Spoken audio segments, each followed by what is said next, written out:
It is what this match is bringing in. Oh, man. Well, let's go ahead and see who's going to find their niche. Gio versus Light. Light's definitely done his fair share of upsets. At the T-Lock 1K, he took a set over Denzi. Yeah. And he was pretty ecstatic about that. But he's going to have to figure out a way around the wall of projectiles that Smile, a.k.a. Gio, is going to be laying out for him. And it looks like he's going Villager. He's really been testing this character and working it out because he lives to the character, but he's just trying to make it figure out how to make him work. I mean, I think it suits his type of play very well as well.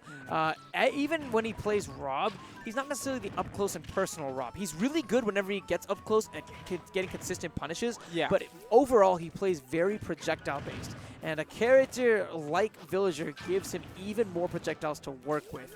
It's going to be a matter of what he can do with it. Nice. Oh my goodness. He missed that bowling ball. He didn't mean to turn around, I'm sure. But that was a sick setup. The wall jump into the paralyzer that he pocketed. Man, it looks like Gio's actually been working a lot. This matchup, by the way, for those who don't know, is supposedly one of Zero Suit's trouble ones. Really? Yeah. Yeah, I remember Dakpo was having some troubles with it. But Light is hoping to go ahead and maybe right some of those wrongs. He is down by quite a bit, but Zero Suit is one of those characters with that burst KO option. You are never safe from this character. Oh, yeah. It's similar to Lucario in the fact that you can never just count them out because one combo, one straight hit, high enough %, you're out of there. And that's going to be a really big point in this match. You have a character who's really good at putting on a lot of percentage against a character who's really good at getting kills. Yeah. It's going to be an interesting dynamic between these two as we go just over the 420 mark. Ooh. And it looks like Gio was going for that roll coverage option, but like dropping down, catching him with the up air, and now he has stage control, which is super helpful against these characters with the projectiles. You want to keep them out so they don't have the whole stage to back up. Oh man, and you cannot use those shields at those high percents. That back throw from Villager is such a great KO option. You got to learn what KO options your opponent has. Against a character like Fox, you want to camp shield at high %. Against a character like Villager, you do not want to give them a target for that net. Exactly. Whoa, Light trying to go ahead and be so decisive with these down Bs. He's just not quite finding them. And you're already seeing that Gio is doing a great job of pocketing those paralyzers consistently, but right back into that up B. What a surprise. It looks like that pocketed paralyzer is going to be gone now. He's not going to be able to use that to seal out this next stock. But he was able to get that grab. Let's see what kind of damage he can rack up on it. Ooh. Opted for the stage control, went for the forward air, and then planted that tree. Nice, and even though he missed with the bowling ball, he has that quick nair available. And that was such a smart option as well because Light's back was towards Gio, so he didn't have to risk getting shield grabbed. Yeah, that, and not to mention, Zero Suit Samus, not the best shield grab in the game. You know? Oh, yeah. One of those tethers. So Gio knows that he can use that nair on the shield as a safe getaway. Really smart play. Light's keeping this close. He got the stun, but he ran too far and doesn't quite connect with that tether grab. If he had, he could have set up for one of those up air, up B strings. That could have been enough to take this first game from Gio. But these down Bs to get back on stage are working really well for Light, actually leaving Gio wondering what to do and why he died off the top from that up air at 91. He resetted his jumps by landing onto that moving platform, and he was high enough to the point where he could connect with the final jump. With the final up air, and steal the stock. That was fantastic. That was wonderful. Definitely not quite the explosive finish I was expecting, no, but that it still just kind of came out of nowhere. But it looks like we're seeing the usual counter pick out of Gio, this Omega Gower Plains. Yeah, and the unusual thing that I'm seeing is no Rob. He's really content with sticking it out with this Villager. I think that he feels confident in his ability in a player versus player situation, so he wants to really rough out these characters that he hasn't fully developed yet, because he wants this character in his repertoire. He wants to be able to pull this out against a Dakpo, but he needs that tournament experience. Well, let's see what experience he's going to be having. Right now, it just feels like Light is in pretty solid control. We're not really seeing the best punish game, though, from him. He hasn't done a good job of kind of controlling his mobility in the air to ensure that he can maximize his potential whenever he's connecting with those up airs.